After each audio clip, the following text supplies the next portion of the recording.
parti pour vous. Et bienvenue dans cette dixième émission des Littéraneutes. Alors, on est très heureux de vous retrouver dans à cette rentrée de septembre. Aujourd'hui, pour nous accompagner, on a invité Monsieur Socavo, Lorenzo Socavo. Et donc, Lorenzo Socavo est donc notamment prospectiviste du livre. Et depuis maintenant plus de 10 ans, si je ne me trompe pas, il explore les mondes virtuels et ce qui se passe sur les mondes virtuels, notamment dans le cadre de son travail de prospective et aussi dans le cadre d'une association. Donc, je vais peut-être justement lui proposer je vais lui donner la parole afin qu'il se présente un peu, qu'il nous donne un peu sa bio, qu'il nous explique un peu aussi juste son travail de prospectiviste, ce qu'il fait exactement. Et peut-être aussi nous dire quelques mots de l'association AdreWeb, par exemple. À vous la parole, Lorenzo. Beaucoup. Bonsoir, bonsoir à toutes nos auditrices et à tous nos auditeurs. Puis merci pour cette invitation. Oui, voilà, je suis en effet, depuis l'an 2000 à peu près, chercheur en prospective des dispositifs et des pratiques de lecture. Et dans ce cadre-là, depuis 2006, j'explore ce qu'on appelle aujourd'hui de plus en plus le métavers, mais j'aime bien personnellement appeler le cyberespace, pour essayer d'y découvrir, disons, de nouvelles formes possibles de médiation littéraire, voir comment l'on pourrait parler autrement ou découvrir autrement les livres et la lecture dans ce type d'univers. Alors j'ai commencé en effet depuis 2006 véritablement sur ce type d'espace. Pour en faire peut-être l'historique très rapidement, moi je préfère parler de cyberespace parce qu'il y a le terme espace et il s'agit donc les métavers, et on va entendre de plus en plus je pense parler de métavers, les métavers de fait sont dans le cyberespace et c'est un espace numérique dans lequel les internautes peuvent interagir et partager. C'est ça qui me semble très important. Et plus important dans cette phrase, c'est peut-être dans, c'est-à-dire on a vraiment le sentiment d'être dans un espace, d'être entre guillemets à l'intérieur de quelque chose. Alors, cette idée de métavers, elle est née au départ, elle est arrivée dans un livre en 1992. C'est un cas intéressant justement d'une réalité, disons, fictionnelle, dans une fiction, dans une histoire, et qui quelques années après émerge dans le réel, passe dans la réalité. Donc c'est en 1992, c'est un roman qui en français s'appelle Le Samouraï virtuel de Neil Stephenson. Ensuite, pour les amateurs de science-fiction, en 2011, il y a d'Ernest Cline, il y a Player One qui est sorti et dont l'adaptation a été faite au cinéma quelques années après par Spielberg sous le nom de Ready Player One.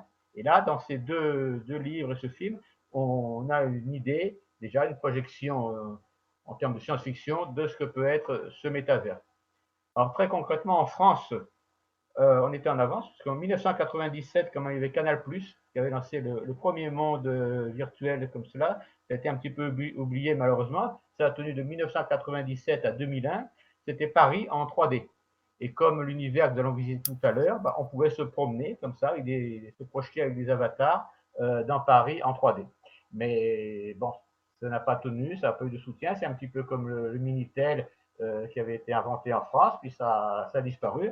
Et puis après, il y a Internet qui est venu. Voilà. Donc, les grandes étapes, Second Life, que tout le monde connaît, je pense, en 2003. Et puis ensuite, ce que nous appelons les Open Sim, c'est-à-dire les Open Simulators, la version logiciel libre, si vous voulez, du logiciel de Second Life, avec, là où nous allons aller pour la visite tout à l'heure, eh bien, la grille test des développeurs de ce logiciel libre générateur de monde virtuel, OpenSim, donc OS Grid, voilà, qui est la grille des développeurs d'Open Simulator. Et en Alors, il y fait, a, il existe toute une communauté de passionnés alors qui développent ou qui font vivre ces univers. voilà, Parce que, depuis des années, il y a beaucoup d'associations culturelles qui se sont emparées d'Open Simulator et qui placent, qui branchent, si vous voulez, qui connectent leurs serveurs sur ces grilles 3D. Et il y en a à peu près dans tous les pays, il y en a plusieurs et il y a absolument toutes les langues, toutes les nationalités qui sont représentées. Alors ça, pour ce qui est la communauté Open Simulator, c'est-à-dire qui utilise ce logiciel libre issu du logiciel de Second Life. Maintenant, on a vu récemment avec les confinements, on a vu de plus en plus de systèmes de visioconférence et puis de promesses, disons, de tentatives de métavers. Et il y a une expérience très récente, très intéressante qui s'appelle Virbela, qui permet justement de réaliser des rencontres, si vous voulez, qui mixent un petit peu et les avantages des visioconférences traditionnelles et puis les avantages d'univers comme ceux que nous allons découvrir tout à l'heure, c'est-à-dire où l'internaute peut se projeter vraiment avec un avatar dans un univers en 3 dimensions, ce qui est particulièrement intéressant pour toutes les applications justement pédagogiques ou professionnelles. Et vous pouvez nous en dire un peu plus avant qu'on se plonge dans la réalité virtuelle, justement, sur la région où on va aller et sur peut-être aussi le collectif qui anime le lieu où on va aller? Oui, ce collectif, j'en parlerai un petit peu tout à l'heure, peut-être au cours de la visite, c'est I3DIM, ce qui veut dire Internet 3 dimensions, qui a été lancé par Genevieve Wiese, qui, nous en parlerons plusieurs fois, je pense, qui est la personne, la conceptrice, la modélisatrice, si je puis dire, en 3D des univers dans lesquels nous allons aller. Dans le langage, si vous voulez, des initiés Open Simulator, on parle de builders, voilà, builders ou builders pour les personnes qui construisent, qui modélisent en 3D dans ce type d'environnement. Alors c'est un environnement spécifique vraiment autour du livre, de la lecture et de la médiation de la lecture.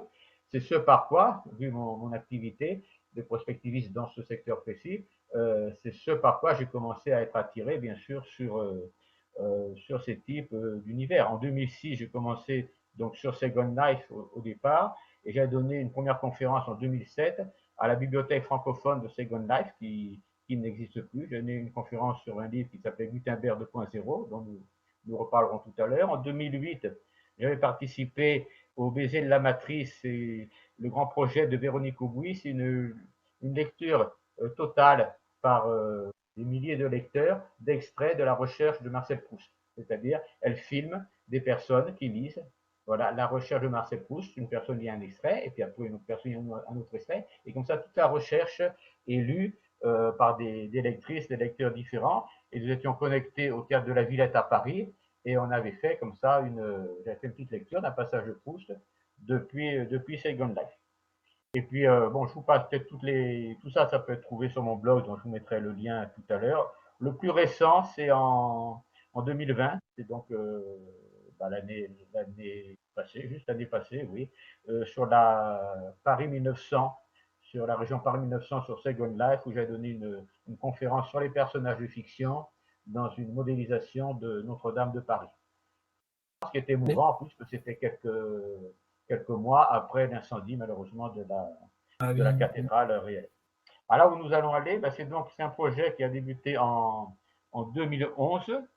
L'idée, disons, dans un livre que j'avais écrit qui s'appelle De la bibliothèque à la bibliosphère, ce que nous allons visiter, c'est une bibliosphère. La bibliosphère, la définition, la dernière définition en date, on pourra voir au cours du parcours aussi, les personnes qui suivront un petit peu mon travail après, qui seraient intéressées, verront qu'au fil justement des années de ma réflexion et de mes travaux sur ces sujets, la définition de la bibliosphère a évolué, a changé. Aujourd'hui, je la définirais comme un prototype d'hyperbibliothèque futuriste qui a pour vocation de tester les possibilités de bibliothèque du futur dans des univers virtuels 3D avec avatar. Voilà. Nous verrons que c'est tout à fait le genre d'expérience que nous allons pouvoir vivre. Ok. Écoutez, Lorenzo, moi je vous propose qu'on commence notre immersion, qu'on aille voir un peu de quoi il en retourne. Je vais partager l'écran et nous allons y aller. On vous dit à plus tard, et donc on va se transformer, Lorenzo et moi, en avatar. Voilà. Et donc voilà, merci aussi aux spectateurs qui nous suivent. Donc n'hésitez pas dans le chat si vous avez des remarques, des questions, des éléments ou des éléments complémentaires Parce que moi, je fais le suivi en même temps du chat. Donc voilà, ça fait partie. Et après, au fur et à mesure, je poserai les questions aussi à Lorenzo selon vos retours. Voilà, et merci toujours pour notre communauté qui vient nous suivre de mois en mois. Voilà. Voilà, donc, bien, rebonjour. Nous sommes donc maintenant euh, sur une région euh, de 3D, donc la région de l'incubateur 3D immersif hébergé sur OS Grid, qui, comme je disais tout à l'heure, est la grille de développement, enfin, la grille test des développeurs de ce logiciel Open Simulator. Alors, vous voyez, ça se présente un petit peu comme Second Life, c'est-à-dire c'est une succession d'îles. C'est pour ça qu'il y a de l'eau à l'horizon. Là, nous arrivons, si nous avons un petit zoom arrière, nous voyons la bibliosphère que nous allons visiter, qui est cette sphère donc, qui tourne au-dessus de mon avatar, qui est donc une projection de moi-même, et qui a cette particularité, vous voyez, elle a l'air pas si grande que cela, disons, vue de l'extérieur, mais vous allez voir qu'à l'intérieur, elle est grande quand même, elle a trois étages, dont deux assez spacieux, assez grands. On rappelle toujours une publicité qu'il y avait il y a quelques dizaines d'années pour des fours qui étaient petits dehors et grands dedans, c'est un petit peu la même chose. Alors là, vous avez, pour les personnes qui voudraient revenir, vous avez ici une première vidéo en ligne, vous voyez un test de la bibliosphère Kesako. Et donc, les personnes qui reviendront, je les invite à cliquer, à voir cette petite vidéo de présentation qui fait 1 minute 30 seulement, qui présente le projet qui avait fait l'objet d'une validation Design Thinking en 2014 par la France Business School. De toute façon, à la fin de l'émission, François vous enverra les liens Bien, voilà. vers le logiciel avec un petit tutoriel pour vous montrer justement comment est-ce qu'on s'inscrit et comment est-ce qu'on arrive à la bibliosphère. Et du coup, on va peut-être découvrir le lieu en lui-même, Voilà, on va l'intérieur. rentrer. Donc, on clique sur la sphère bleue au sol et on arrive au premier étage. Ce premier étage, c'est un étage qui permet comme ça de faire un petit peu un réglage pour les personnes qui viennent pour la première fois. Et tout autour, le texte qui tourne est une nouvelle définition. Je dis qu'au fil des ans, la définition avait évolué, avait changé. Une nouvelle définition de ce concept de bibliosphère. Celle-ci est de 2013. C'est un extrait de Médiathème, la revue de l'ABF, l'Association des bibliothécaires de France. J'expliquais justement ce que l'idée même de bibliosphère peut sous-entendre pour les professionnels du livre et pour les bibliothécaires. Comme le nom l'indique, je dis, c'est un projet d'hyperbibliothèque, on parle un petit peu d'hypertexte, donc on peut parler d'hyperbibliothèque, et c'est un espace qui est conçu bien sûr pour toutes les personnes qui, à un degré ou à un autre, pour une raison ou une autre, s'intéressent au livre et à la lecture de manière très large, très ouverte, mais c'est un espace spécifique quand même pour les bibliothèques et les bibliothécaires. Donc si à ce premier étage, nous cliquons sur la deuxième serre bleue en bas, hop, nous arrivons cette fois-ci au premier étage qui, vous voyez là, est déjà beaucoup plus vaste et où il y a pas mal de prototypes que nous allons pouvoir découvrir. Alors ce premier niveau, qui est un petit peu le niveau d'accueil si vous voulez, vous avez ici un petit espace salon, discussion, comme ça quand on est juste à quelques-uns, on peut s'asseoir sur les fauteuils, sur le canapé pour discuter gentiment comme on le ferait dans la vie réelle. On peut se connecter tout de suite, on peut voir tout de suite J'ai mon testé le blog. fauteuil. Voilà, vous voyez, fauteuil de relation confortable. On peut voir tout de suite mon blog prospectif du livre avec l'adresse qu'on vous donnera tout à l'heure. Et on voit par exemple sur mon blog là que, vous voyez, jeudi 9 septembre, on voit les littéraneautes, on voit l'émission dans laquelle nous sommes actuellement qui était annoncée, et on voit on voit une photo extérieure de la Parce que bibliosphère, là où nous étions justement tout à ça, l'heure. c'est super intéressant, en fait. Ça veut dire qu'en fait, il y a plusieurs réalités qui peuvent se croiser, alors. Voilà, l'objectif, ce n'est pas juste de vous montrer mon blog ici dans la bibliosphère pour faire de l'autopromotion, c'est déjà pour vous faire passer le message que dans ce type d'environnement 3D, où donc les internautes peuvent se projeter par l'intermédiaire de leurs avatars, toutes les ressources du web traditionnel, du web 2.0 sont consultables. Et rien qu'à Mais, partir de ça, on peut en tirer plusieurs, plusieurs possibilités, plusieurs choses intéressantes. mais du coup, imaginons par exemple une bibliothèque, par exemple, pourrait très bien organiser un débat ou une rencontre dans la bibliosphère, par exemple. C'est quelque Ah, chose tout qui serait possible. à fait. On en a fait déjà pas mal de conférences comme cela, soit seulement ce qu'on appelle in-world, c'est-à-dire dans le monde virtuel, soit en duplex, entre une salle dans la réalité, d'une bibliothèque ou d'une autre structure, et puis une salle virtuelle dans un monde comme celui-ci. De Ok. 2019, Et comment se fait la médiation alors? Est-ce qu'il y a des difficultés avec le public virtuel? Donc non, comment en général, ça se passe bien. Le public virtuel, les gens qui viennent assister à ce genre d'événement, est habitué. En général, ce sont des personnes, des internautes sont déjà habitués à ce type d'environnement, dont ça ne pose pas souci.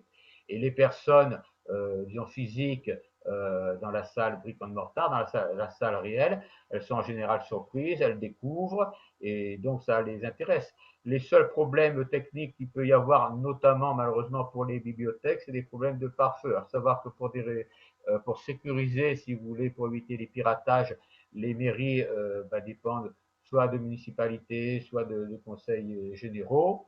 Et il y a des sécurités informatiques qui sont très strictes, disons, et qui ne permettent pas de se connecter à la plateforme 3D sur laquelle nous sommes. Donc, malheureusement, des fois, j'ai vu des bibliothèques qui étaient ouvertes à faire découvrir ce genre d'environnement à leurs usagers. Et quand on allait pour faire les tests sur place de connexion, malheureusement, ça ne se révélait pas possible.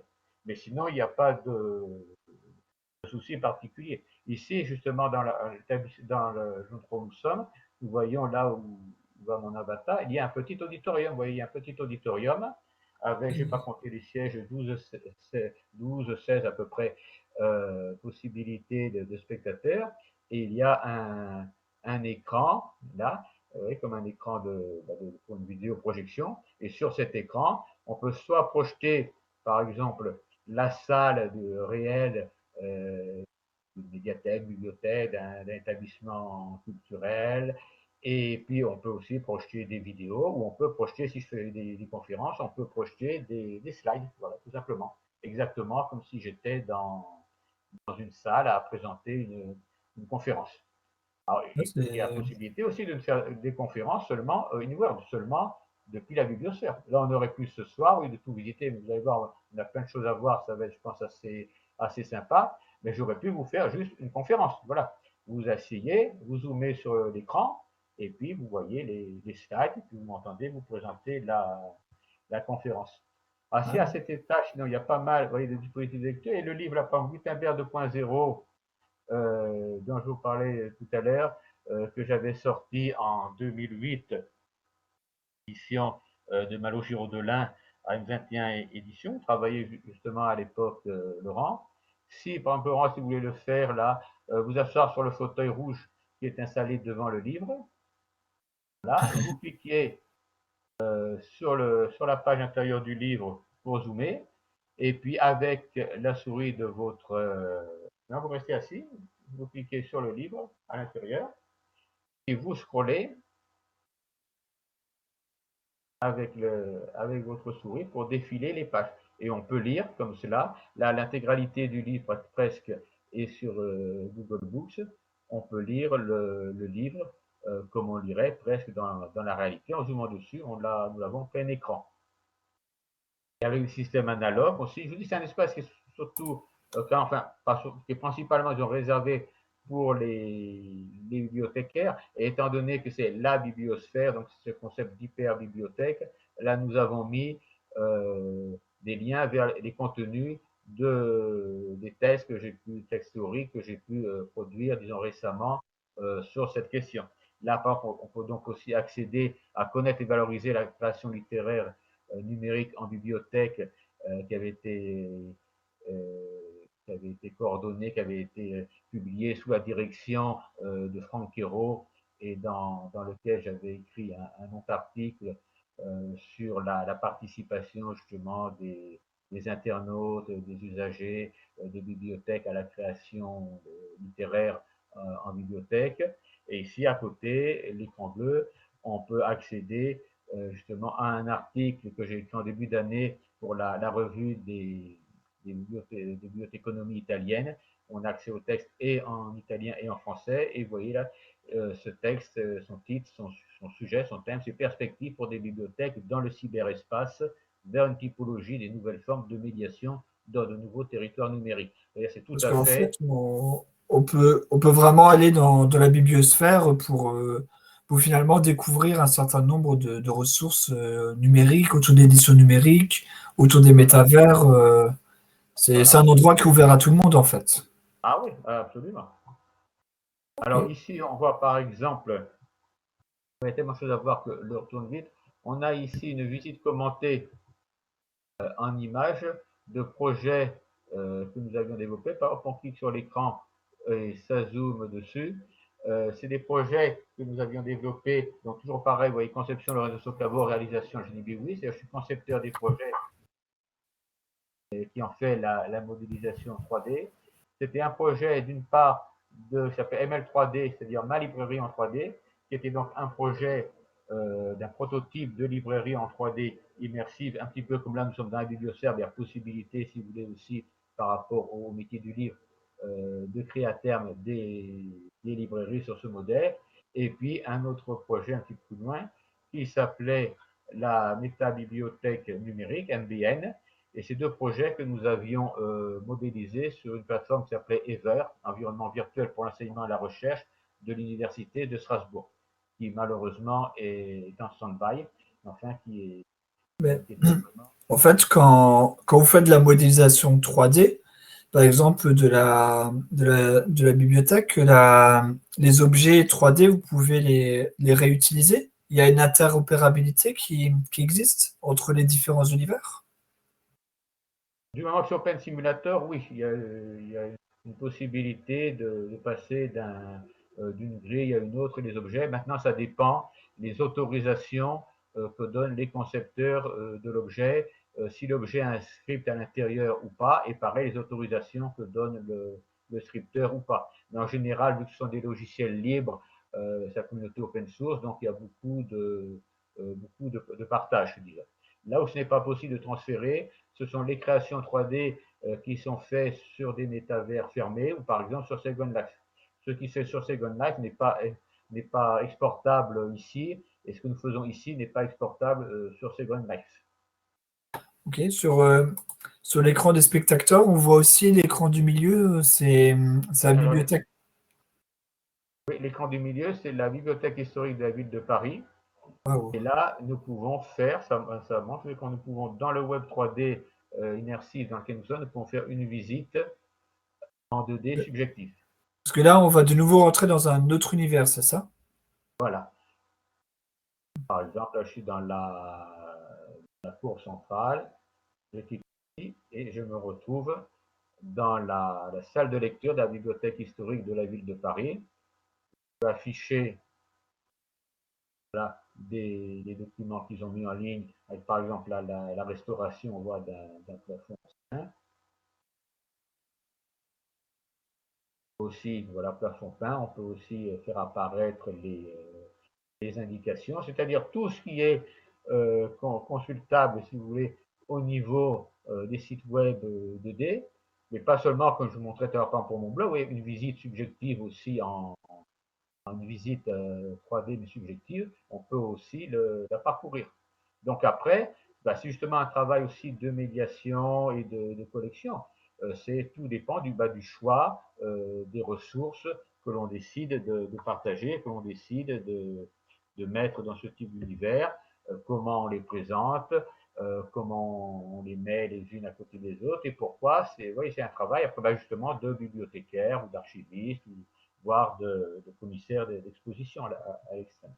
Alors, je vais juste vous interrompre. Donc, il y a deux, trois personnes qui viennent nous rejoindre. Donc, bonsoir aux nouveaux arrivés, nouveaux arrivants.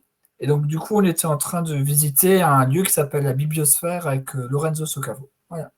Donc, on va continuer la visite. Merci. Bonjour aussi. Donc, euh, sur cet espace, alors après, bon, on peut donc consulter, vous voyez là, vous avez des tablettes autour de la fontaine. Il faut approcher un petit peu. Au bout d'un certain temps, elles deviennent blanches. Et quand elles sont blanches, on clique sur la petite maison. Et puis, on peut arriver, par exemple, cliquer sur celle-ci. Vous voyez, on a accès au site de la Mazarinum, qui est une bibliothèque d'incunables et de livres d'enluminure. Et à partir de ça, on a accès à tous les documents qui sont présentés sur cette bibliothèque, la bibliothèque Mazarine. L'idée autour de cette fontaine, par exemple, dans un esprit, bon, bah, juste de montrer une sorte d'échantillonnage. Là, c'est un prototype. Hein. C'est un petit peu comme une maison témoin, si vous voulez. Donc, c'est un petit peu, entre guillemets, la maison témoin de ce que pourrait être une hyper bibliosphère, une hyper bibliothèque, pardon, dans le futur. Là, toutes ces tablettes, les 6 tablettes autour de la fontaine, bah, elles sont reliées à des bibliothèques en ligne ou des bases de données sur les manuscrits anciens, sur les enluminures, vous voyez, surtout, c'est un petit clin d'œil comme ça, une petite passerelle, une petite passerelle entre le passé et puis notre avenir. Alors, je suis un peu curieux quand même parce que derrière, on voit une affichette où ça dit n'êtes-vous jamais entré dans un livre? Alors, c'est l'occasion. Et qu'est-ce que ça signifie? Ça c'est un livre, en l'occurrence, nous avons développé ce prototype avec Cendrillon, mais on peut le faire avec d'autres livres, on peut le faire potentiellement avec n'importe quel livre. On voit, si nous nous présentons devant le livre et si on clique sur l'image, eh ben, on se retrouve là téléporté, notre avatar se retrouve Entrer dans le livre. téléporté. Voilà, il entre virtuellement, on entre dans le livre et on se retrouve dans une scène. Voilà, alors là, c'est pareil, c'est un prototype que nous avons réalisé. Ça peut être travaillé différemment, il peut y avoir d'autres animations, il peut y avoir d'autres décors. C'est vraiment très ouvert. Si je vous dis, c'est un petit peu comme une maison témoin. Donc on se Ah, c'est retrouve super. C'est vraiment une reproduction de l'univers. Alors, voilà, ça reproduit l'univers du livre. et qui a réalisé cette reproduction alors pour le coup? Ah bah, tout ce qui est modélisé ici, c'est Génie Biwiz. Hein. C'est Génie Ok. Biwiz, qui est donc avec qui je travaille depuis plusieurs années, avec qui j'avais fait aussi l'incubateur métalecture sur une grille associative francophone sur 2012-2013. Et c'est en 2014 que nous avons co-créé tous les deux cet incubateur I3DIN. Et depuis Alors, 2015, nous travaillons avec Adré Webbar, que vous citiez tout à l'heure, et dont je reparlerai là dans les autres visites les autres lieux que nous visiterons ensuite. alors, je ne sais pas si Jenny est là. Et sinon, on la salue chaleureusement et cordialement.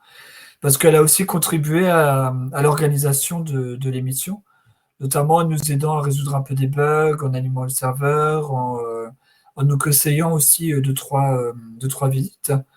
Et bravo aussi pour son travail de création en compagnie de Lorenzo. Ouais.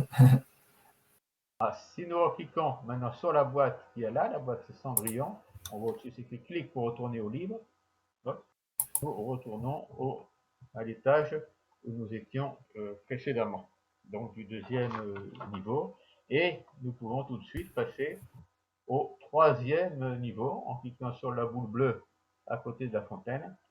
Nous passons là au troisième niveau de la bibliosphère. Donc vous voyez, comme je vous disais tout à l'heure, c'est un peu magique, c'est petit vu de l'extérieur, mais dedans, c'est grand. Voilà. Alors là, le système qui est un petit peu différent des tablettes, nous avons en tout à cet étage 10 postes de travail, comme il y a des postes de travail dans les bibliothèques, les médiathèques ou les bibliothèques universitaires. Si on clique Par exemple, on va aller, je vais en choisir un, je sais pas lequel, on va par exemple celui-ci.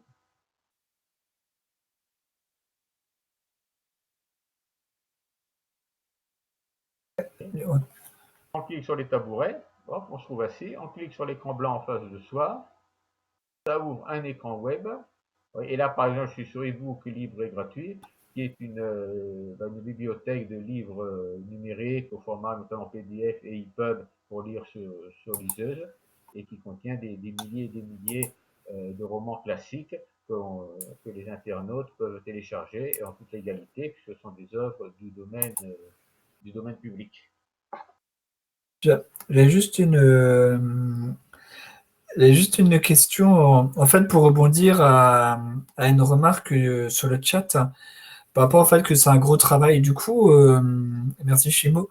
Du coup, ma question, c'est en fait, tout le travail qui est réalisé là par vous et Jenny, c'est du travail qui est bénévole, où vous avez un peu de financement, où il y a d'autres personnes qui vous aident, ou alors vous avez un peu des bibliothèques open source sur lesquelles vous pouvez prendre des objets.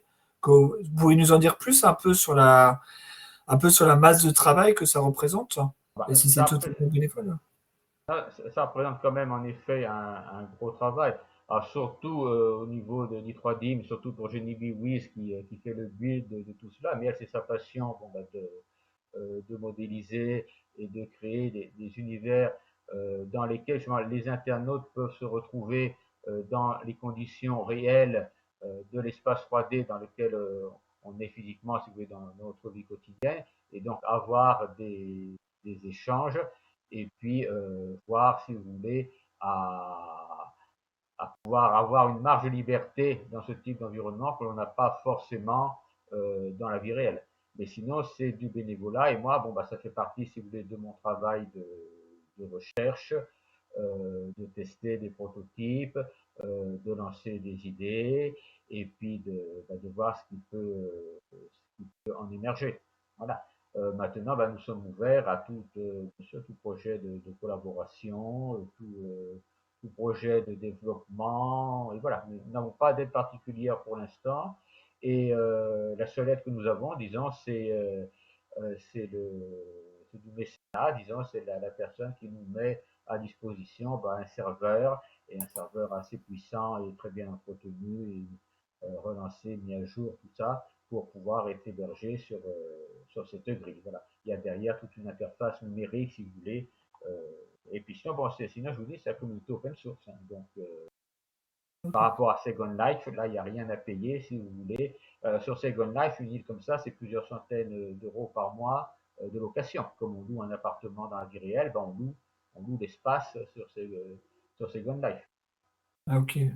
Ah, ici, c'est open source, donc il n'y a rien à OSGrid, Open Simulator.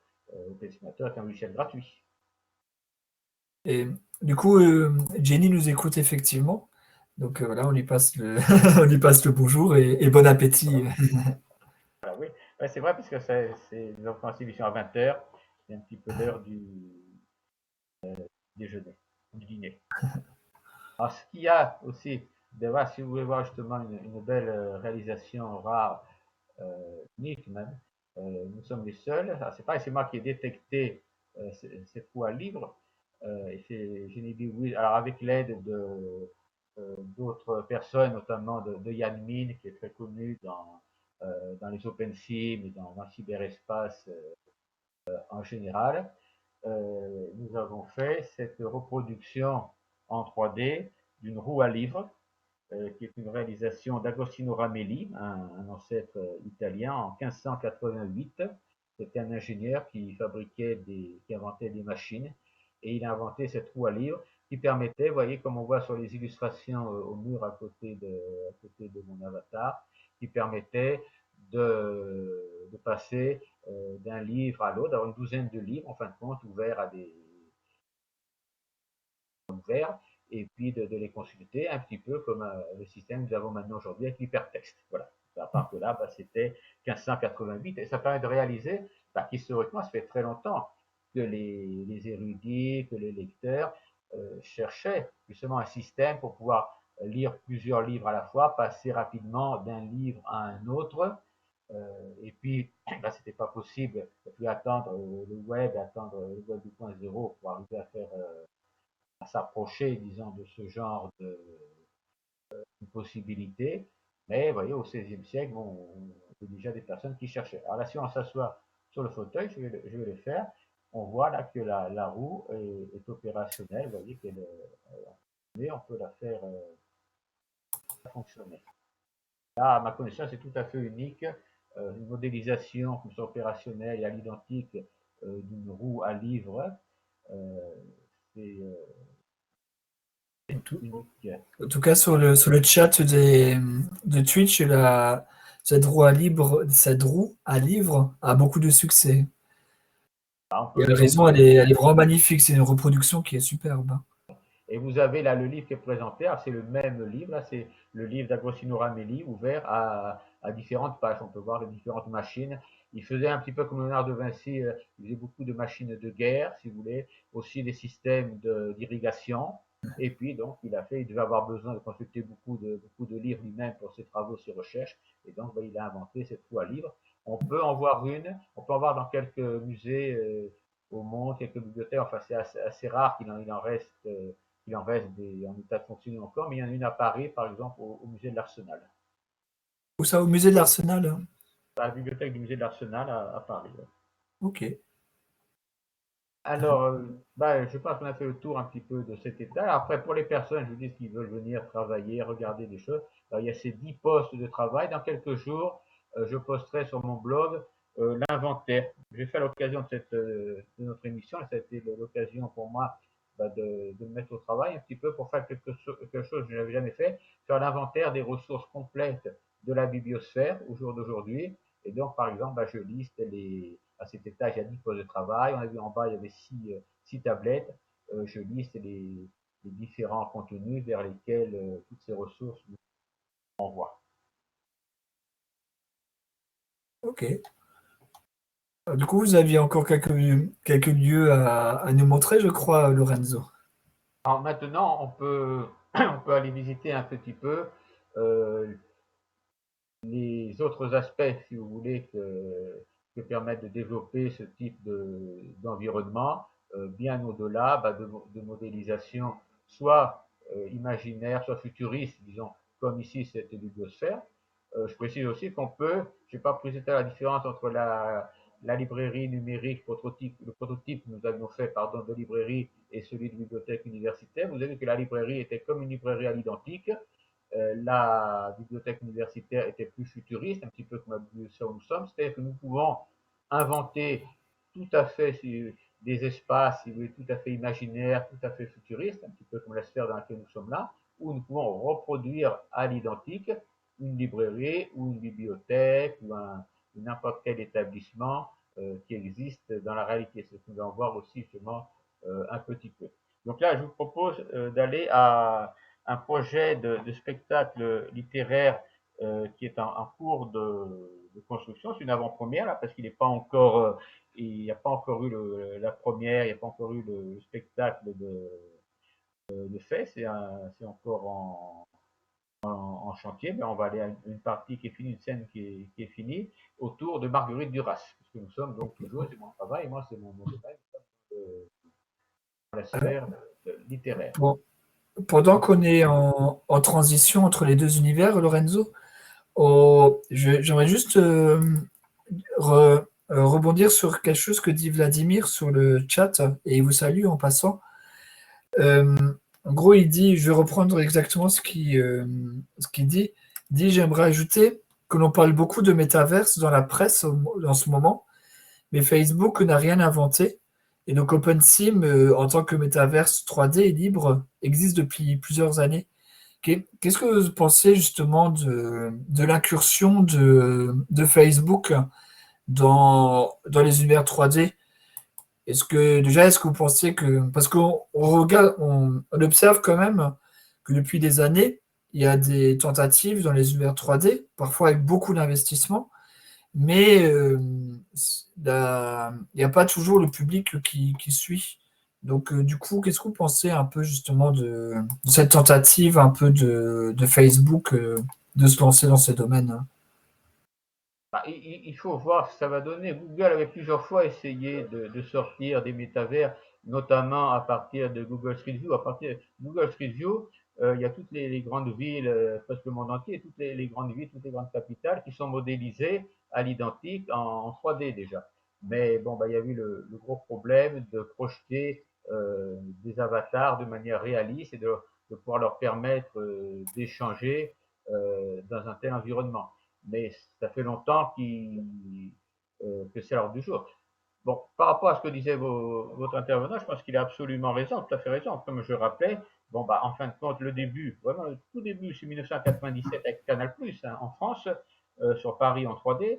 Ensuite, il y a Second Life, c'est 2003, et presque aussitôt après, dans la foulée, Open Simulator. Donc, c'est vrai que l'ancienneté et le savoir-faire et les communautés et les passionnés, les habitués, tout ce qu'on veut, les fans, appelons ça comme nous voulons, ils sont là. Ils se partagent entre Second Life et Open Simulator.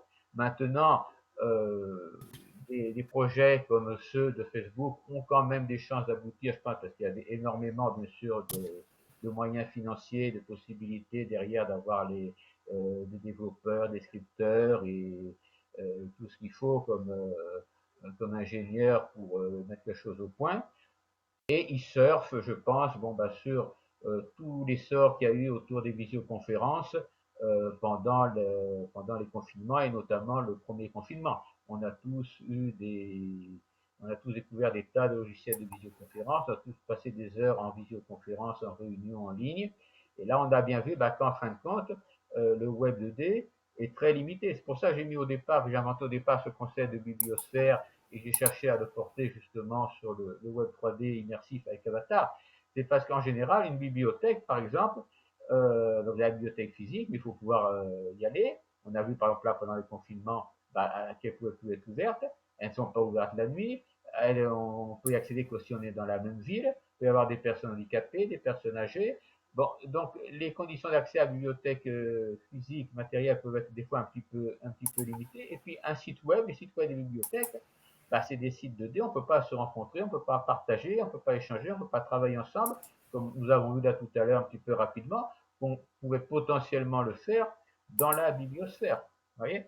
Et Facebook, je pense, essaye de surfer sur cette vague. Et le gros avantage qu'ils ont, c'est qu'ils ont par contre, je ne sais combien déjà, de millions et de dizaines de millions ou plus d'abonnés. Voilà, donc ils ont la masse de personnes. Voilà. Alors après, ils sont aussi obligés, et ça peut être un frein un petit peu, ils sont obligés de faire avec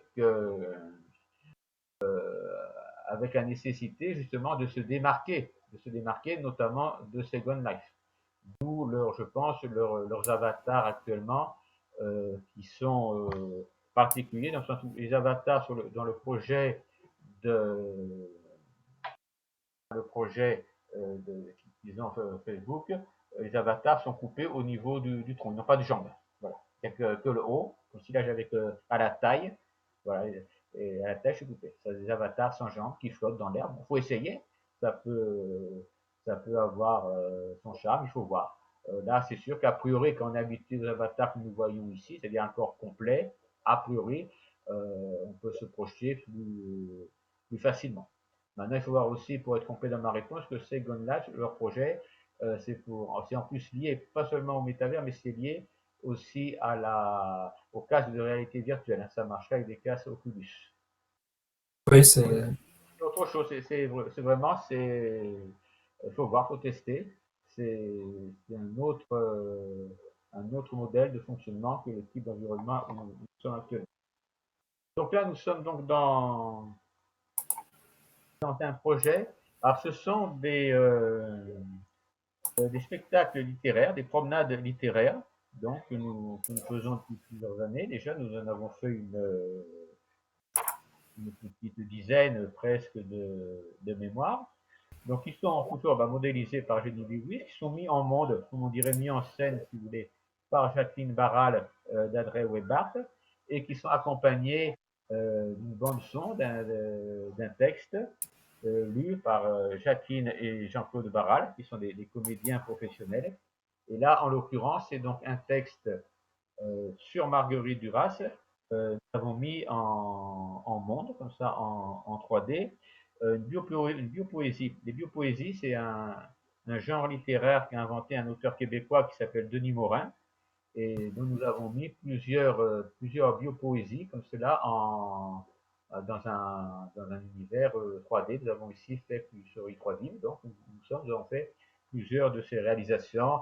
Il a fait une biopoésie sur Camille Claudel, la sculptrice, une sur Barbara, la chanteuse, et là c'est donc sur Marguerite Duras. Il s'agit, si vous voulez, d'évoquer une évocation poétique, ça qu'il appelle biopoésie. C'est une évocation poétique de la biographie, de la vie d'une personnalité. Donc, en l'occurrence, c'est Marguerite Duras. La rue où nous sommes, c'est pas vraiment la rue Saint-Benoît, qui est dans le 6e à Paris, c'est une évocation qui mélange à la fois, si vous voulez, et des scènes de la libération de Paris. On le voit là avec les décors au fond de la rue. Il y a une petite évocation à Robert Antelme, qui était le premier mari de Marguerite Duras, qui avait été déporté, et qui a une place à Paris dans le 13e arrondissement. Et là, voyons, on a mis cette plaque, vu que le 13e arrondissement, il est vraiment très moderne, hein, c'est vraiment des tours, c'est de la BNF, la Bibliothèque nationale de France. Donc nous l'avons mis dans une reproduction un petit peu d'une rue parisienne type, euh, des années après-guerre jusqu'à aujourd'hui. Ici, nous avons une petite fourgonnette qu'on voyait dans les années 60 avec accès à des informations des livres de Marguerite Duras et une vidéo d'une interview d'elle au fond de la fourgonnette. Et nous avons aussi dans tout ce patchwork, si vous voulez, de suggestions autour de Marguerite Duras, nous avons aussi une référence à la maison d'édition, les éditions de la Cité qu'elle avait créée avec son mari, et puis de petite évocation de son appartement. Donc on peut le visiter, on Et peut rentrer. ce projet, il est déjà accessible? Bah, non, il n'est pas encore accessible, disons, au public ou même aux visiteurs. Il est là, je vous le montre en avant-première. On Ah, pourra euh, participer au spectacle, le suivre à partir normalement du mois d'octobre. Et ça en suivant sur ok. mon blog ou en suivant i3D, soit sur Facebook, soit sur le site web, on donnera tous les liens en fin d'émission. Euh, vous aurez possibilité, ben justement, les personnes qui veulent découvrir ce type d'environnement, elles pourront se connecter et puis comme ça participer au spectacle. Les spectacles, ça se passe, si vous voulez, on sur les avatars, les internautes se regroupent via leurs avatars à un endroit donné. Ils sont, ils sont, ils sont orientés, ils sont accueillis, déjà on leur explique de quoi il s'agit. Éventuellement, on les aide pour les réglages techniques. Et ensuite, bon, bah, ils vont, comme nous faisons ce soir un petit peu, ils font une visite, mais ils font une visite là, vraiment dans un univers structuré. Là, ça, par exemple, autour de Marguerite Duras, et ils vont d'une scène à une autre.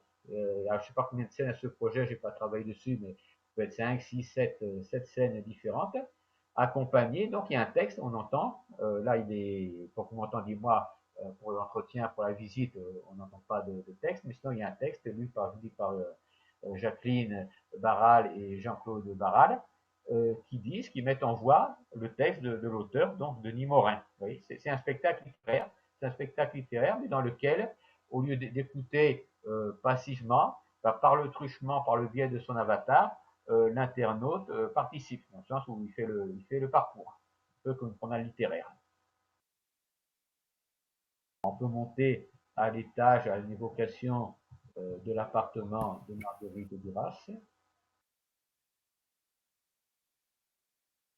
Alors c'est imaginaire, c'est pas une reconstitution. Je vous disais tout à l'heure, on peut soit faire des espaces imaginaires mais réalistes, des espaces complètement futuristes, ou bien nous verrons après la prochaine vidéo que nous allons faire vraiment des reproductions, des modélisations à l'identique d'un décor qui existe réellement, réellement dans la réalité. Et voilà. Là, donc, je suis au premier étage. J'espère que tous les caméramans qui de l'équipe me suivent. Je suis au premier étage virtuellement de la maison de Marguerite Duras. Les escaliers sont un peu plus compliqués à monter dans un univers Moi, virtuel oui, par rapport à la réalité, mais il y a des possibilités, comme on a vu, pour passer d'une région à l'autre, et des possibilités de se téléporter. On peut aussi, on ne le fera pas ce soir, mais il y a possibilité pour les avatars de voler. Et puis, on peut aussi faire différents systèmes, comme des escaliers mécaniques ou d'autres systèmes pour aller d'un endroit à un autre. Mais là, bon, bah, pour que ça soit crédible avec l'environnement, c'est un escalier traditionnel. Et on s'habitue. Moi qui suis assez pâteau, que ce soit en avatar ou dans la vie réelle, au début, j'avais un petit peu de difficulté pour monter l'escalier avec mon avatar. Et puis là, vous voyez, ça s'est bien passé. C'est comme tout, il faut prendre un petit peu de, euh, lors de vos spectacles, je crois savoir que vous faites aussi une initiation en fait. J'ai des voilà. personnes qui sont pas à l'aise, vous leur proposez un Alors, peu sur le site, de venir un peu avant, c'est ça? voilà, sur le site d'Adrel Webart, il y a un lien pour les personnes qui ne sont jamais venues, qui voudraient un petit peu faire leur premier pas, pour les aider à faire leur avatar et puis justement leur indiquer comment se déplacer, tout ça. On fait une sorte de petite formation tout à fait bénévole, aussi tout à fait gratuite, quelques jours avant ce rendez-vous, pour qu'ils puissent se familiariser avec ce type d'environnement.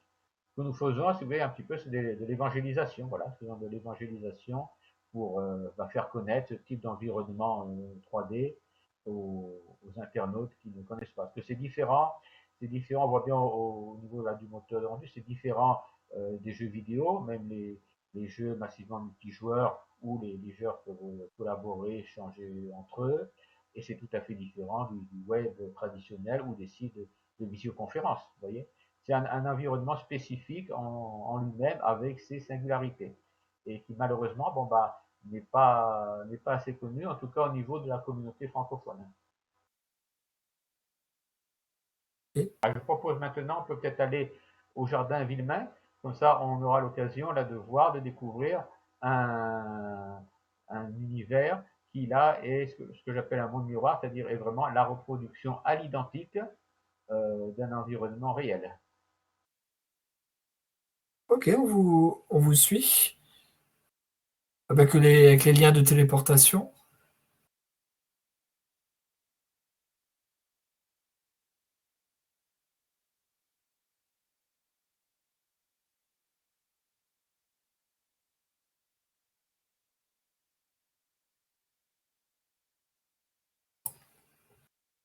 Alors, du coup, ici, on est dans une reconstitution des jardins Villemain, c'est bien ça? Voilà, alors là on est à proximité, on est dans une des rues du 10e arrondissement à Paris, une des rues qui longe le jardin Villemain.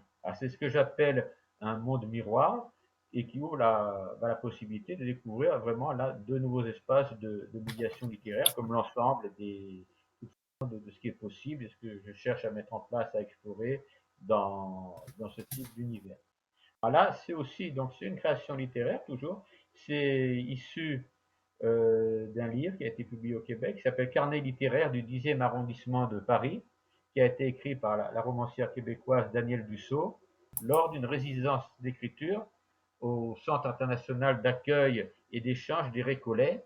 Les Récollets, qui est donc un centre international qui reçoit des artistes et qui reçoit en résidence des artistes et des écrivains du monde entier, qui avait donc reçu notre ami Daniel Dussault, et qui jouxte le jardin. D'ailleurs, on peut y avoir accès un petit peu, on peut voir derrière du bâtiment du jardin Villeneuve, exactement comme dans la réalité. Je propose de me suivre.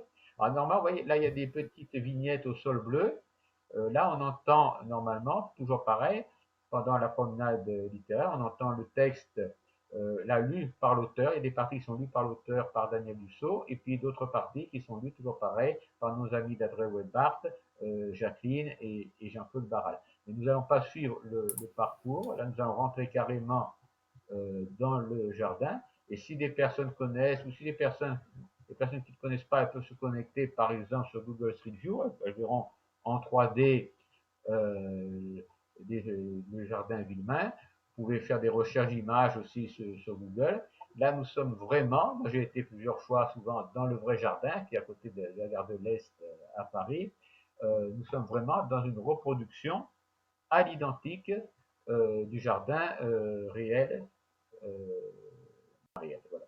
Du jardin réel dans la réalité, si je puis dire, comme dit toujours, parce que je suis un petit peu enroulé comme mon avatar, j'improvise. Là, on voit le kiosque, par exemple. Si tu veux bien, Lorenzo, Et, en fait, je n'arrive plus à me connecter sur le grid. Donc, si tu veux mettre le son, toi, tu peux. C'est-à-dire les sons d'ambiance, tu peux les mettre toi. Mais je pense pas que ça va marcher, mais ça passera via ton micro, quoi. C'est tout, c'est tout. Voilà, je suis désolé. Normalement, oui, c'est pas grave. Normalement, ils y sont. Hein, bon, y a pas de souci. Moi, j'arrive plus à me connecter du tout. Ça fait un quart d'heure que je réessaye et que j'y arrive pas. Je sais pas ce qui se passe. Voilà, c'est tout. On nous voit bien, on voit par contre bien mon écran, moi sur Tout est Twitch. parfait, tout est parfait. Mis à Bon, part le donc, son, tout est parfait. on va continuer. Je On continue va à tester, continuer. hein. On va continuer, nous, notre petite promenade. Alors, ça marche, je rassure les personnes qui nous suivent, là, ça marche en général bien. Apparemment, c'est du logiciel libre, donc des fois, éventuellement, il peut y avoir des petits effets coupés. Là, on entend un petit peu. Je ne sais pas si vous entendez, là, on entend le texte lu par Daniel Dussault. C'est quand même un travail assez énorme de reconstitution qui a été fait. C'est c'est assez fabuleux.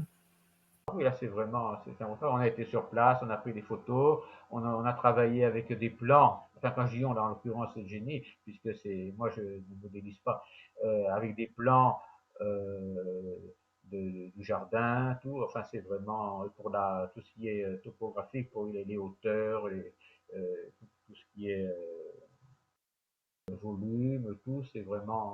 Oui, c'est vraiment un gros travail. Mais on a réalisé dans plusieurs rendez-vous, plusieurs rencontres dans cette jardin, dans cet endroit. Donc, si vous êtes oui, je disais que ça marchait bien. Bon, mais là, pour les gens qui nous suivent sur Twitch, il faut savoir aussi que là, il y a un système derrière, toute une infrastructure, justement, de partage d'écran.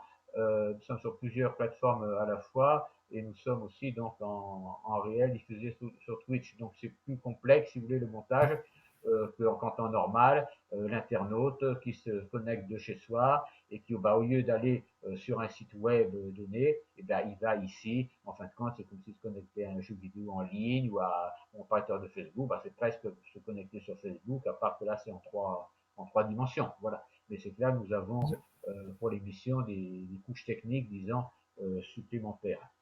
Ce Prodigue sur le chat nous indiquait également qu'il y avait une petite communauté sur Twitch aussi de personnes qui font des live streams de direct sur Twitch. Donc, dont sa chaîne, hein, que je vous invite aussi à aller voir. Donc, Oui, bah, tout à fait, absolument. twitch.tv/prodigue. Et voilà, il y a plusieurs personnes qui font des représentations comme ce qu'on est en train de faire. Et les personnes qui sont sur le banc, du coup, c'est des visiteurs ou c'est des Alors, robots? je vais vous dire dans un instant, mais je salue Prodigue qui avait travaillé avec nous, d'ailleurs, que nous connaissons bien, qui nous connaît bien. Et je vous invite d'ailleurs à indiquer aussi dans les liens que nous indiquerons, d'indiquer sa chaîne Twitch à lui. Alors là, vous voyez qu'ils sont immobiles, donc ce sont des sortes de personnages décors, si vous voulez, pour justement, comme ça, quand on passe, quand on se connaît, si on est tout seul ou qu'on passe pour le décor, bon, bah, ça fait plus peuplé. Sinon, tout à l'heure, à la librairie de Marguerite Duras, on a vu qu'il y avait des personnages et qui bougeaient. Alors là, ce sont des NPC, ce sont des espèces de bots, si vous voulez, qui sont animés. Et puis, certains peuvent être programmés. Alors là, ça demande du script derrière. Ça demande aussi plus, disons, de disponibilité au niveau des serveurs. Mais potentiellement, on peut faire des, entre guillemets, faux avatars, c'est-à-dire des bots comme ça qui ont l'apparence bah, qu'on veut leur donner d'avatar ou de robot ou de je ne sais quelle créature, et puis qui peuvent interagir un petit peu, un minimum, avec les avatars des internautes, soit en chat texte, soit, c'est plus rare encore, avec la voice, en voix, pour les orienter ou répondre à quelques questions. Là, les personnages qui sont là ne sont que des personnages vraiment de décor. On voit là derrière la grille vers laquelle je m'avance, on voit le derrière des récollets où était l'auteur, où était reçu donc en résidence euh, Daniel Dussault. Alors, je vous propose de continuer notre parcours. Vous vouliez le terminer, m'avait dit Laurent, avec la traversée du langage, qui est un autre type de réalisation. Tout ça. On voit un petit peu, si vous voulez, différentes facettes, mais vraiment très peu de facettes par rapport au potentiel de ce type d'environnement, tout ce qu'on peut faire, mais on voit quand même différentes facettes, un petit éventail de ce qui est possible de faire. Et vous verrez sur le site d'Atrevobar qu'il y a des choses encore beaucoup plus variées. Je vous dis, il y a une dizaine de mémoires, une dizaine de réalisations. En fait, on dirait qu'il y a un peu d'un côté des reproductions du réel et de l'autre, un peu comme dans la traversée du langage où on va se diriger. Il semblerait aussi qu'il y ait finalement des univers créés de zéro, en fait. Il y a un peu les deux. Voilà, les deux sont possibles. Ça peut être tout à fait, on peut faire venir au monde en quelque sorte des univers complètement imaginaires, ou bien reproduire à l'identique euh, des, euh, des environnements réels. Étant entendu, là vous le voyez bien avec ce jardin, avec cette reproduction, c'est un petit peu comme la photographie, comme le cinéma ou comme la peinture. C'est-à-dire, il y a une, je dirais entre guillemets, mais c'est pas très joli le mot couche, c'est le mot qui me vient à l'esprit, il y a une couche supplémentaire, une dimension esthétique supplémentaire. C'est comme la réalité, vu qu'on est vraiment dans le jardin Villemain, on s'y reconnaît. Mais ce n'est pas la réalité. Il y a un petit décalage, une dimension, c'est un petit peu comme une peinture en 3D, là, si vous voulez, aussi du jardin Villemain. Vous voyez, une dimension esthétique, une dimension artistique, euh, vraiment spécifique. C'est plus quand même, on est comme dans le vrai jardin, mais avec un plus. Le fait que là, vous êtes dans une ville, je ne sais pas si on peut, si vous dites où vous habitez, mais enfin moi je suis à Paris, ou vous êtes dans une autre ville de France, on est à plusieurs centaines de kilomètres, par exemple, déjà éloignés l'un de l'autre, et on peut se retrouver, vous voyez, au Jardin Villemain, comme on pourrait se retrouver dans une bibliothèque universitaire pour travailler. Et là, on peut se promener ensemble dans un square parisien en étant dans la réalité à plusieurs centaines de kilomètres. Ok. Du coup, vous nous proposiez d'aller explorer la traversée du langage? La traversée du langage, tout à fait. Donc, nous Ok. allons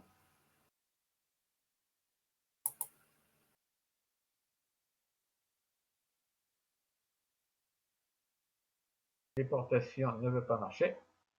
Ça marchait pendant la répétition tout à l'heure. Je ne sais pas ce qui se passe. On va essayer autrement. Et il y a toujours des petites surprises, vous savez, quand nous faisons des directs.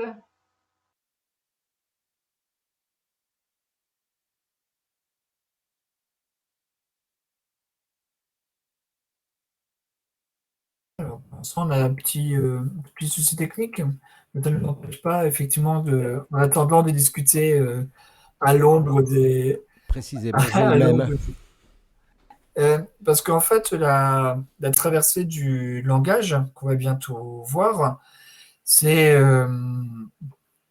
c'est un projet que vous avez créé, en fait. Et voilà, au départ, c'est une pièce de théâtre. C'est une pièce de théâtre dont j'ai écrit le texte, une pièce en 3 actes, donc qui s'appelle La traversée du langage, qui essaye d'exprimer et donc porter dans cet univers l'immersion à la fois de comment nous sommes traversés par le langage et comment le langage nous traverse. Alors le Parce que premier du acte, coup, ouais, oui. parce que du coup, François, il peut peut-être nous mettre une petite vidéo. Il y a une petite Ah oui, vidéo sur YouTube que je vais préparer dans le chat et qui peut peut-être vous montrer pendant que Lorenzo retrouve les coordonnées de la traversée du langage.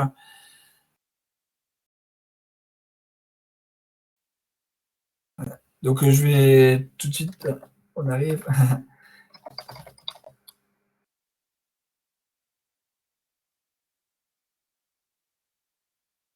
Et du coup, ok, parce qu'en fait, la traversée du langage, elle fait écho aussi à tout votre travail, tout un travail que vous faites aussi autour de la fiction, en fait, donc justement du rapport des lecteurs par rapport à la fiction. Voilà, je travaille sur ce qu'on appelle le métalecture narrative, c'est-à-dire si vous voulez, le sentiment de traverser du miroir, d'une part, et puis d'autre part, je développe le concept de fictionnaute. Je l'appelle fictionnaute, c'est la partie de soi qu'une lectrice ou qu'un lecteur de fiction projette dans le monde du roman qu'il est en train de lire. Voilà. Je travaille sur ces notions et le théâtre narratif, la traversée du langage, est juste une facette, si vous voulez, de cette exploration. Alors, je ne sais pas si on va pouvoir y aller. Ah si, voilà, je vois par exemple, je vois un autre lien de téléportation. On va voir s'il marche. Non, apparemment, tous les liens de téléportation que j'essaye pour... Alors, Lorenzo, du coup, ce que je vous propose, c'est que pendant ce temps, on peut peut-être s'asseoir sur le banc, comme ça on discute, voilà, on peut discuter un petit peu. Sur le banc, puis je vais vous raconter que Ceci est l'histoire d'un homme marqué par un château d'enfance. Un château. Là, on va essayer de trouver un petit endroit. On se met à l'ombre ou au soleil? Vous avez raison, c'est encore vrai. Comme ça, on peut commencer comme ça et après, on peut s'asseoir un peu plus loin en petite balade. Hein. Moi, je fais mes étirements pendant en attendant que la connexion revienne. Donc voilà, on attend Godot tranquillement. Donc ça, c'est un projet de 2020, donc c'est tout récent, pourtant la traversée du langage. Donc c'est 3 actes et le décor est inspiré du film l'année dernière à Marienbad, si vous voyez un petit peu. Donc c'est un décor en noir et blanc.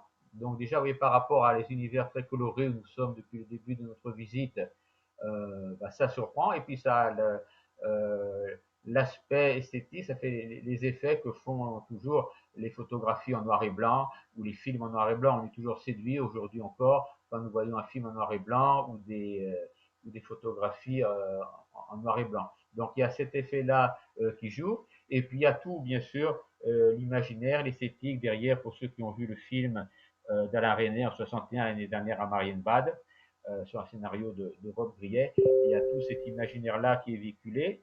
Et pour les lecteurs, les lectrices, parce que nous en avons quand même beaucoup, j'espère que vous dites, nous travaillons sur la médiation du livre et de la lecture, et moi, mon activité, c'est de la recherche en prospective, mais par rapport au livre et à la lecture, ça doit rappeler à beaucoup l'invention de Morel, qui est un livre de Buriel Casares, aussi, qui avait inspiré justement Alain Robbe-Grillet. Et donc, là, 3 actes, on traverse, c'est des jardins à la française, on traverse une grande allée, on traverse le jardin, une première fois pendant le premier acte, qui s'appelle Les ondes, traverser les vibrations, et deuxième acte, on se retrouve devant un décor à peu près similaire, mais avec quelques différences, et on traverse de nouveau encore ce même jardin, pour un deuxième acte qui s'appelle Les miroirs, traverser les représentations, et puis pareil, encore une troisième fois pour le troisième acte, Les horloges, traverser les mondes. Et le texte, l'histoire qui est lue, donc pareil, qui est enregistré par Jacqueline et Jean-Claude Barral, le thème est de l'acquisition de la bipédie et du langage articulé par l'homme à ces tentatives toujours de passer de l'autre côté, entre guillemets, de l'autre côté. Parce que du coup, on a de la chance, Lorenzo, parce que là, on a une vidéo. Vous savez, vous avez fait une petite bande-annonce sur YouTube et que François peut montrer dans notre voix off, peut montrer au public. Comme ça, ils peuvent avoir un aperçu avec un peu de son. Là, en plus, comme nous avions comme collaboratrice Rosa Oberkraft, qui nous a fait une musique originale. Ok. La musique ne passe pas, quoique peut-être, après tout, je sais pas. Qu'est-ce qui passe actuellement à l'écran sur Twitch? Moi, je ne suis que sur OSG pour l'instant. Alors normalement, maintenant il y a la vidéo YouTube.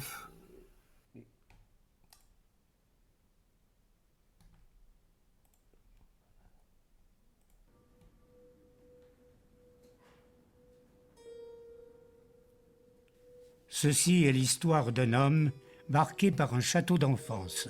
Voilà, Un château on voit donc une petite inaccessible. démo C'est un exercice de de la bonne annonce libération de la traversée que du de langage ne pas par pouvoir Lorenzo habiter Socavo. le château, mais d'habiter le langage. Le Donc, en fait, langage est une machine à si répéter vous le voyez monde. pas, si on peut pas y aller, Plus c'est d'autre parce choix que celui de malheureusement, reparcourir comme la ça arrive même très allée, rarement, que d'aller au bord du la même bassin, m'asseoir OS debout Grid en sur fait une vient de plaine blanche. planter. Donc C'est un Lorenzo et exercice moi, de on est lecture que de piégés te retrouver sur dans les les jardins toits de du Villemain. château. on est les seuls à arriver à aller dessus. Dans la première roue. Donc on s'excuse pour ce petit désagrément. Donc malheureusement, on ne pourra pas aller directement dans la traversée du langage. La bonne nouvelle, c'est que comme ça, vous pouvez avoir un aperçu. Et c'était le dernier lieu où on devait aller, à part le Métacafé. Et donc on aura peut-être de la chance d'ici la fin de l'émission, peut-être qu'on pourra encore aller au Métacafé. C'est avec Donc le langage, voilà. avec les mots pour le dire, Je que pense vient la que mémoire, si la petite vidéo celle qui présentation raconte. est finie, je peux. Vivez sur Je peux OS reprendre Grid un petit ce peu passage tour d'explication. inlassablement OS parcouru. Grid n'a pas planté, parce que là nous y sommes, nous fonctionnons bien, tout va bien. C'est apparemment, je sais pas, un petit problème peut-être au niveau d'un serveur, juste de lien avec la traversée, la région, la traversée du langage. Faut voir tout ça prendre quand même beaucoup d'énergie, si je puis dire. Moi, je suis pas technicien. Et puis, c'est sur plusieurs régions, si vous voulez. Là, ça a l'air simple, parce qu'on se téléporte comme ça, mais tout n'est pas sur la même région, sur la même île. Si vous envoyez tout à l'heure l'île I3DIM, où il y avait la bibliosphère, et puis plein d'autres choses d'ailleurs aussi sur cette île à découvrir. Et puis là, nous sommes en fin de compte plus loin, si vous voulez. Nous ne sommes pas vraiment même dans le même point. Du coup, Lorenzo, peut-être qu'on peut continuer à faire un peu le tour du jardin en attendant qu'on puisse. Je réessaye la traversée, voir si ça remarche, on ne sait jamais. Okay. Alors d'après Jenny, Cap Jenny, pour l'instant c'est pas le cas parce que c'est vraiment un plantage assez général. Et donc eux ils n'arrivent pas à y aller. Hein. Mais on peut essayer, on ne sait jamais. Moi, j'ai essayé encore, non, mais il doit y avoir des personnes justement derrière à différents niveaux, que ce soit dans mon équipe ou S-Grid, ou que ce soit dans votre équipe à vous de l'émission, il doit y avoir différentes personnes qui essayent. Je suis sûr de réparer ça, de connecter, et on ne peut pas. Bah, c'est pas grave. On va continuer à se promener un petit peu dans le jardin. Vous voyez là l'espace de jeu pour les enfants Comme ça on peut discuter en même temps. Parce que du coup, en fait, ce qui fait vraiment vivre ces espaces virtuels, c'est beaucoup, c'est beaucoup l'événementiel finalement. Bah, C'est pas mal. Oui, c'est événementiel et ce sont justement les utilisateurs. Voilà, c'est le système de ce type de communauté. Ce sont les utilisateurs, les internautes, qui en fin de compte, ils ont l'outil de construction, ils ont tous les outils de développement et puis c'est eux qui créent le contenu en fin de compte. Au départ, c'est vide. Vous avez des grilles, voilà, comme une grille, ça s'appelle grid, hein, avec comme une grille, comme un grillage, si vous voulez, plat. Et puis, voilà, tous les univers qu'il y a dessus, tous les environnements, tous les mondes. Ce que fait Prodigue, par exemple, qui était intervenu tout à l'heure sur Twitch, c'est pareil, voilà, c'est lui qui le guide, qui le script, qui le construit, qui l'imagine, voilà. Dans la réalité, nous allons, je pense, tout à l'heure, j'espère pouvoir aller au Méta Café littéraire, qui est donc un lieu de rencontre pour qu'on fera un café littéraire, enfin, comme il y en a à Strasbourg, comme il y en a à Paris, comme il y en a un petit peu partout. Vous verrez des toiles, des tableaux exposés dans le café, comme dans les cafés, des fois il y a des expositions de peintres de la ville, du quartier. Voilà, là dans ce café, vous verrez des tableaux de Prodigue. Justement, Prodigue dans la vie réelle, il est peintre. Et là, il avait exposé certaines de ses toiles au Métacafé littéraire. Il y a aussi, donc, qu'est-ce que vous dites, il y a aussi beaucoup d'expositions, il y a beaucoup de peintres, par exemple, qui exposent. Et puis, il y a aussi beaucoup de fans de musique, de danse qui viennent là pour des concerts. Et, alors, du coup, Prodic aussi me rajoutait qu'il y avait aussi toute une communauté donc aussi qui venait sur OS Grid aussi pour l'aspect création. Donc il y a beaucoup de passionnés aussi donc de création 3D qui viennent ici. Oui, il y a beaucoup de personnes comme Prodigy ou comme Génie, qui sont passionnés par le fait de pouvoir builder, comme ça, reproduire en trois dimensions des environnements, soit imaginaires, soit réels, et puis de pouvoir justement vivre dedans, puis inviter des gens à partager avec eux ces sensations. Et donc, ils se donnent, c'est vraiment un plaisir pour eux, en effet, une passion de pouvoir investir de tels outils. Ah, il y a des tas d'animations aussi. Oui, là, il y a un gong. Si je clique, je crois que ça marche. On doit l'entendre normalement. Et j'entends qu'on Et, et du coup, pour revenir un peu au monde de l'édition et du livre, par exemple, est-ce qu'on va dire le secteur traditionnel de l'édition, est-ce que le secteur traditionnel de l'édition s'approprie un peu ces outils? Par exemple, est-ce qu'il y a des maisons d'édition qui feraient des séances de dédicaces virtuelles avec des auteurs ou qui essayent de vendre? Je ne sais pas si c'est possible de vendre des ouvrages d'une manière ou d'une autre, ou s'il y a des auteurs qui s'approprient ces univers. Ici, oui, moi je vous en ai cité déjà plusieurs. Ceux qui travaillent avec nous, oui, Denis Morin, Daniel Lusso, il y a d'autres auteurs qui ont travaillé avec nous, avec Adré Wedbar, vous avez aussi d'Adré Wedbar, oui. Maintenant, bon, il y a c'est encore peu de monde si vous voulez, et puis entre guillemets, la grande édition commerciale, ça ne génère pas, si vous voulez, assez de trafic, il n'y a pas assez de passages, il n'y a pas assez de monde, c'est-à-dire potentiellement, il n'y a pas un marché, si vous voulez, pour des éditeurs commerciaux. Voilà. Mais pour l'édition indépendante et pour certaines structures, il y a déjà des choses qui se font. Dès le début, sur Second Life, il y a eu des tentatives comme ça il y a des îles littéraires. On peut vendre, pour vous répondre aussi, on pourrait vendre des livres. À la bibliosphère, on a vu tout à l'heure, à partir de la bibliosphère, on peut avoir les liens pour télécharger des livres du domaine public. On pourrait faire, je vous ai montré tout à l'heure un prototype de librairie en 3D sur la plateforme Ever qui était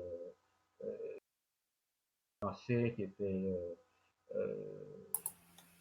conçu, disons, par l'université en tout cas pas par, mais pour l'université de Strasbourg. Bah, dans un tel projet de librairie, potentiellement, ça peut renvoyer vers une interface marchande et on peut télécharger un livre numérique, acheter un livre au format numérique EPUB, voire commander un livre papier. Ce serait possible assez facilement, je pense, d'interfacer, par exemple, les services que propose Amazon, de les interfacer sur une librairie comme ça en 3 dimensions. Hein, oui.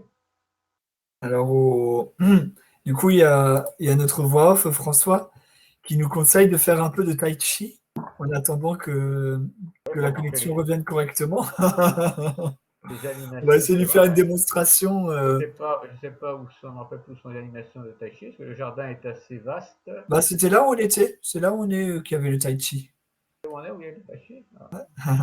Mais par contre, comme ça, si on a vu qu'on a juste 2 petites minutes, vous pouvez peut-être nous faire une petite démonstration du vol, de la manière dont on vole sur OS Grid. Et si vous pouvez me suivre, je vais faire apparaître des petits bouts de points de marche, voilà. C'est une région où on peut voler, je sais pas, parce qu'on avait interdit de vol, peut-être, non. Non, vous voyez, on peut. Hop, c'est déjà ça. Et là, voilà, là je m'envole. Wow. Voilà. Bah oui, comme ça, on peut vraiment avoir une vue, Oui, là, on a d'ensemble. Général du jardin. Quand on vole, on entend le bruit comme si on avait le bruit du vent dans les oreilles. Vous voyez, de très beaux arbres fleuris. Il y a des cours de tennis. Ah oui, leur constitution, elle est vraiment magnifique. Peut-être, je descends un peu. Dire, moi je suis, vous voyez, là il y a une jeune femme assise en dos. Je vais retrouver ici, je vais atterrir. Nous pouvons voir peut-être si nous pouvons aller au Métacafé, parce qu'il y a peut-être, il est par chance, il est peut-être, moi je ne connais pas au niveau technique, j'ai une représentation, si vous voulez, moi, de ces espaces, comme dans la réalité, justement. Mais je n'ai pas la vision technique, donc je n'ai aucune idée si le Métacafé, où nous devions finir l'émission, est sur la même région que le jardin, la traversée du langage. Ouais, effectivement, on va essayer de voir si on peut se téléporter dans le Métacafé. Et sinon, on finira notre discussion dans le jardin de Villain. On ira prendre une glace. Là, on est prisonnier, là on ne peut pas jouer non plus. Métacafé non plus, je suis vraiment navré. Cet après-midi à la répétition, tout marchait bien. On a redémarré les serveurs. Et là, apparemment, bon, c'est un souci au niveau. Alors, dans notre malheur, on a quand même de la chance parce que plus personne n'arrive à se connecter à part nous deux. Donc, on a tout l'univers pour nous. Il y a dû y avoir, c'est vraiment la malchance maximum, disons, à savoir qu'il y a dû y avoir une mise à jour ou un problème au niveau de la grille donc des développeurs d'Open Simulator aux États-Unis. Et par chance, nous, à l'heure où on s'est connecté, on a là où étaient nos avatars, ben, on a échappé au crash total. Sinon, on Parce aurait eu que, tout de. parce que du coup, alors ce qu'on va faire, c'est déjà peut-être que François, donc à la fin du chat, on va quand même vous indiquer au moins les coordonnées ou la manière de se rendre dans Ouais. les lieux.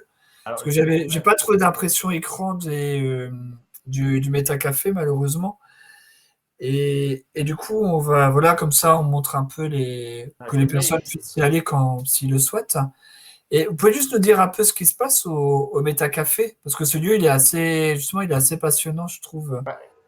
C'est la reproduction d'un café qui est imaginaire, qui s'appelle le café à la page, et qui permet justement bon, bah, de se réunir convivialement pour échanger, pour discuter. Et en général, bah, c'est un petit peu notre lieu de départ avant de faire des promenades littéraires, avant de faire des parcours.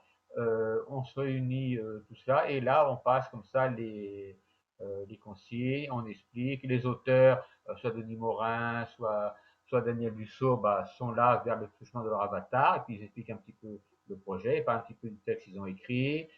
Jenny donne quelques consignes, conseils pour le réglage de l'interface, pour s'assurer que tout le monde va bien entendre bah, le son de la promenade littéraire, que tout le monde va bien voir ce qu'il faut voir, vous voyez. Donc on fait un petit peu un briefing, si vous voulez, comme ça avant le départ. Ensuite, ben, il suffit de cliquer sur une affiche. Comme tout à l'heure, vous avez vu, ça marchait comme les téléportations à la bibliosphère pour venir de la bibliosphère à la rue de Marguerite Duras ou pour venir de la rue de Marguerite Duras à ici dans le jardin Villemain. Vous avez vu que ça marche. Donc, hop, on se téléporte après du café littéraire, on se téléporte tous en groupe au spectacle que l'on veut voir. Et puis ensemble, on traverse le spectacle, on suit tout le parcours. Et à la fin, ben, il y a un nouveau lien de téléportation. Et en général, ben, on se retrouve justement dans ce café littéraire pour le débriefing, pour échanger avec les participantes et les participants, qui nous fassent part de leurs impressions et qui discutent, qui échangent avec les auteurs. Donc, voilà en général l'utilité conviviale de cet espace. Et puis, plus généralement et plus classiquement, ben, il a servi aussi simplement à des rencontres, comme vous disiez tout à l'heure, d'auteurs qui viennent présenter, qui viennent parler de leurs livres. Voilà. Et ça, on est ouvert. Si les auteurs veulent venir parler de leurs livres, que ce soit des livres imprimés ou des livres en numérique, nous, on les accueille sans souci. Et pour un auteur ou une autrice, justement, bon, bah, c'est novateur, je pense, comme, comme démarche. Hein. Oui, tout à fait. Je ne sais pas ce qu'en pensent nos spectateurs, justement. Parce que je sais aussi qu'il y a des professionnels de l'édition qui ont été susceptibles de suivre l'émission ou de futurs professionnels. Et justement, peut-être aussi cette manière aussi d'aborder le public. Et puis, en plus, justement, pendant les périodes de confinement, où il lui a été difficile de rencontrer son public, ça a pu être aussi une possibilité supplémentaire pour des auteurs de discuter dans des lieux un peu différents. Mais est-ce que vous avez l'impression justement qu'on aborde, est-ce qu'on présente les choses de la même manière? Par exemple, quand il y a un auteur, est-ce que l'auteur va parler de la même manière à son public quand il est dans un monde virtuel face à des avatars que s'il était, par exemple, dans la réalité, dans la réalité, dans une librairie? Ah, je pense que ça dépend des personnalités, ça dépend du contexte. Mais globalement, après une petite période de familiarisation, je pense que oui, qu'on retrouve tout à fait, qu'on oublie, si vous voulez, euh, on oublie la distance justement, on oublie la séparation. C'est pas comme un écran, si vous voulez, si c'était du chat test ou c'était une visioconférence où on se voit soi, on voit son image entre guillemets réelle de soi afin de parler. Regardez là, on discute tous les deux comme nous discuterions si nous étions tous les deux au jardin Villemain, en fin de compte. Hein. Mais, mais Euh, parfois vous n'avez pas l'impression d'avoir un peu une double personnalité? en allant souvent dans ces univers, c'est-à-dire Lorenzo Socavo, qu'on connaît dans les salons du livre, qu'on peut voilà, écouter à la radio, et donc on peut croiser, on va dire, réellement. Et de l'autre côté, votre avatar, donc en plus, c'est physiquement un peu différent, donc il y a un peu de différence, donc vous n'avez pas. Quel est votre ressenti par rapport à ça? Non, bon, bah, c'est vraiment une projection de moi-même. Déjà, moi, bon, je n'ai pas utilisé, j'utilise jamais de toute façon de pseudonyme, donc mon avatar, bah, il porte mon nom, Lorenzo Socavo. Et puis, il me ressemble quand même pas mal à peu près. Il a été pareil, il a été buildé, si je puis dire, en quelque sorte, par Jenny Wiz, comme le reste des décors. Donc, une certaine ressemblance euh, entre mon avatar et puis moi dans le Lorenzo Socavo réel. Mais il n'y en a pas deux, Lorenzo Socavo, de toute façon. Il n'y en a pas qu'un non plus, il y en a bien plus, mais c'est comme chacun. Nous sommes tous des personnalités multiples facettes. Ok. Et toujours dans le domaine des univers libres, est-ce que vous avez un ou deux noms de lieux qui existent, par exemple au niveau anglophone, est-ce qu'il y a des univers un peu équivalents à la bibliosphère en fait, ou c'est complètement unique Non, des univers équivalents, c'est-à-dire des projets vraiment de médiation du livre et de la lecture dans le métavers. Personnellement, je n'en connais pas d'autres. Et je pense que même, bah, je travaille surtout sur la sphère francophone, mais avec le travail de veille que je fais et les personnes que je connais qui travaillent dans ce domaine, qui font de la veille aussi, j'en aurais entendu parler, je pense qu'il y avait d'autres projets plus ou moins similaires. Il y en avait un petit peu à une époque sur Second Life. Bon, sur Second Life, il y a aussi certaines autres régions qui le font sur West Green, mais pas en français. Il y a des ateliers d'écriture. Voilà. Il y a des possibilités d'ateliers d'écriture. Oui, ça se fait. Ah, ok. Des projets de bibliothèque ou de librairie sur Second Life, vous pouvez visiter ici. Sur Second Life, vous avez quelques bibliothèques, quelques librairies, mais c'est traditionnel si vous voulez. Ils cherchent à reproduire plus ou moins les bibliothèques. Vous pouvez cliquer sur les liens pour télécharger le contenu du livre. Et puis voilà. Mais c'est pas conçu, c'est pas réfléchi dans l'espace, dans l'esprit que nous essayons de promouvoir avec la bibliosphère. Il y a vraiment un espace de partage, de rencontre. C'est-à-dire, je vous dis, en quelque sorte, bah, comment dire aujourd'hui, un troisième lieu, mais là, ce sera un quatrième lieu par rapport bah, à la bibliothèque réelle et puis au site web traditionnel 2D de la bibliothèque. Vous voyez, c'est pas conçu dans cet espace vraiment, dans cet esprit de créer des échanges et possibilités.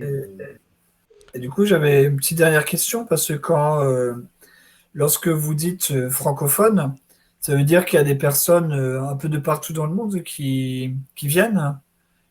Ah bah, potentiellement, oui. Alors là, nos spectacles sont en français, donc ce sont surtout des francophones. Je vous dis, moi, je travaille surtout sur la sphère francophone.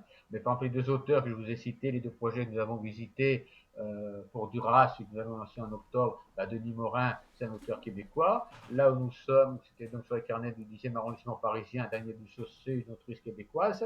Donc, oui, voilà, ils sont là au Québec. Voilà, tout simplement. Donc, oui, et potentiellement, et vous avez aussi une grille, pardon, OS Grid, sur OS Grid qui est japonaise. Euh, alors, ceux qui jouent, il faut bien, enfin, ce qui entre en ligne de compte aussi, bien sûr, et même pas pour les internautes connectés, pas pour les avatars, parce qu'il faut voir toujours derrière les avatars, il y a des internautes. Hein. Eh bien, c'est le décalage horaire. C'est sûr, moi, par exemple, même quand je vais sur la grille japonaise, j'ai très peu de chances de rencontrer des japonaises ou des japonais parce qu'ils dorment. À ce C'est vrai. temps-là, voilà, tout simplement. Et même quand on faisait justement quand nous faisons des spectacles ou des rencontres avec des auteurs québécois, bon, bah, nous devons tenir compte des 6-7 heures de décalage horaire. Hein. Ok. Alors, du coup, l'émission elle va se terminer, du coup, Monsieur Socavo. Donc, déjà, je voulais vous remercier vraiment beaucoup d'avoir accepté notre invitation. Donc, c'était vraiment très plaisant d'avoir pu justement se promener avec vous. Donc, dans la bibliosphère, dans le monde de Cendrillon, d'avoir pu voir la roue à livres, puis l'univers de Marguerite Duras, et enfin le jardin Villemain. Donc malheureusement, on a raté un tout petit peu la traversée du langage et le métacafé. Mais on a vraiment déjà vu un certain nombre d'expérimentations voilà, que vous nous avez bien contextualisées. Et du coup, sur le chat, il y a plusieurs liens qui ont été partagés. Donc justement, pour nous amener à découvrir quelques univers, et avec des tutoriaux aussi sur la manière de venir là où on était. Donc voilà. Je ne sais pas si vous vouliez rajouter un petit mot. Non, ben je vous remercie beaucoup. Je suis désolé pour ce petit souci technique, mais je vous remercie. Je remercie toutes celles et tous ceux qui nous ont écoutés. Et puis, je reste à la disposition, de toute façon, de chacune et de chacun. On me trouve avec mon nom, tout simplement, on me trouve facilement sur le web, sur mon blog ou sur les réseaux sociaux comme Twitter ou Facebook, hein. Et donc, n'hésitez pas, toutes celles et tous ceux qui veulent, à me contacter, à me faire un petit coucou. Il suffit de me dire que vous avez assisté à l'émission Littéranos sur Twitch et que vous êtes intéressé, vous avez telle ou telle question, et puis je vous répondrai, même dans les jours, même dans les semaines qui viennent, sans aucun souci. Voilà. Merci beaucoup à toutes, à tous, et puis bonne soirée. Merci beaucoup Lorenzo, et merci aussi à notre public. Et merci beaucoup pour votre participation, pour votre question. Ça a permis de bien dynamiser l'émission.